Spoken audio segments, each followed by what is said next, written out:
Welcome guys. ফ্লিপকার্টে fraud Flipkart, হ্যাঁ ঠিকই শুনছেন।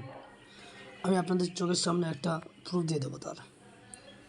তো যেটা বলতে চাচ্ছিলাম, আমি একটা প্রোডাক্ট কয়েকদিন হলো অর্ডার করেছিলাম।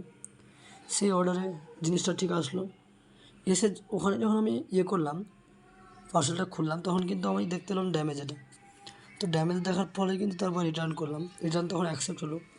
এবার 3-4 দিন পর এই জিনিসটা কিন্তু অ্যাকচুয়ালি দাম বেশি নয়, 1095 দেখাচ্ছে আমার কাছে। তখন তখন ছিল হচ্ছে 965 টাকার, কিন্তু ফিলিংয়ের ব্যাপার, স্যার কিছু না, দাম তো বেশি কিছু না। যেটা আমি দেখাতে চাই সেটা হচ্ছে যে, আগে দেখিয়ে দিই এই জিনিসটা কথা বলতে চাই আমি। ফ্রডটা আমার কাছে কেমনভাবে বলো সেটা আমি একটু ডেসক্রাইব করি।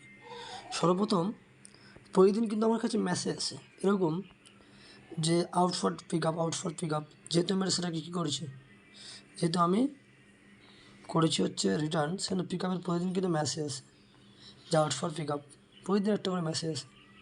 তো প্রতিদিন রেডি থাকি যে আমি কখন সেটাকে কী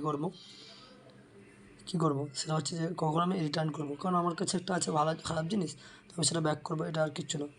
তো এবার দেখা যাচ্ছে এমন যে প্রতিদিন আসছে, কিন্তু আমার কাছে আর কিন্তু আসছে না পিক আপের জন্য। এই দেখতে হচ্ছে চোখের সামনে, সবাই দেখো, আমি যেদিন করেছি ফার্স্ট, তারপর থেকে কিন্তু প্রতিদিন পিক আপের একটা করে মেসেজ আসে। যেমন হচ্ছে এটা ফার্স্ট এসছে কত তারিখ, স্যাটারডে, তারপরে সানডে এসছে, তারপরে আরও এসছে, আজ দেখাচ্ছি এখানে দেখতে পাচ্ছি। তো গাছ দেখতে হচ্ছে এখানে যে তারপরে কিন্তু মেসেজ এসছে, গেল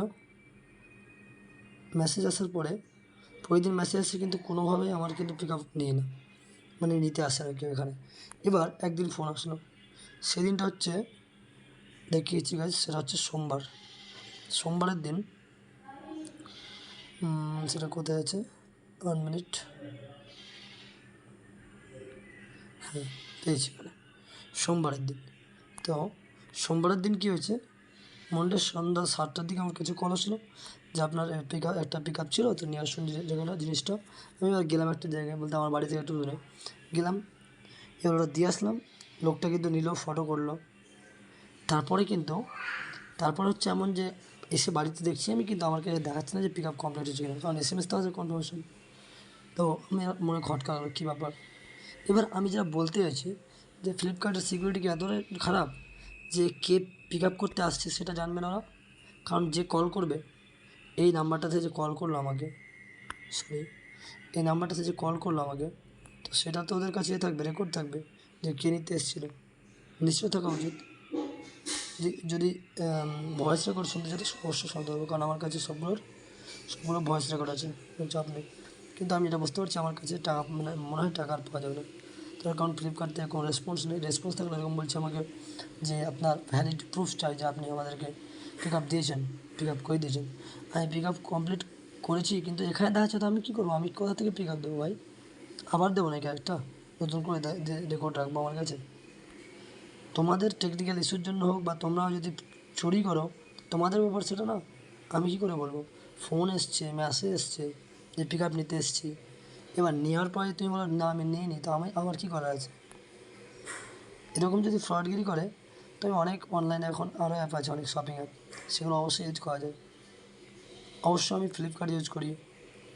তারপর হচ্ছে ফ্লিপকার্ট হেল্প প্লাসের জন্য, ওষুধের জন্য ফ্লিপকার্ট হেল্প প্লাস ইউজ করি, সব কিছুর জন্য ফ্লিপকার্ট ইউজ করি। এবার এরকম যদি ফ্রড হতে থাকে তবে ইউজ করা যাবে না। তো আমি যেটা বলতে চাইছি, এসবগুলো থেকে সাবধান থাকবেন, হয়তো আপনার সাথেও হতে পারে। ধন্যবাদ।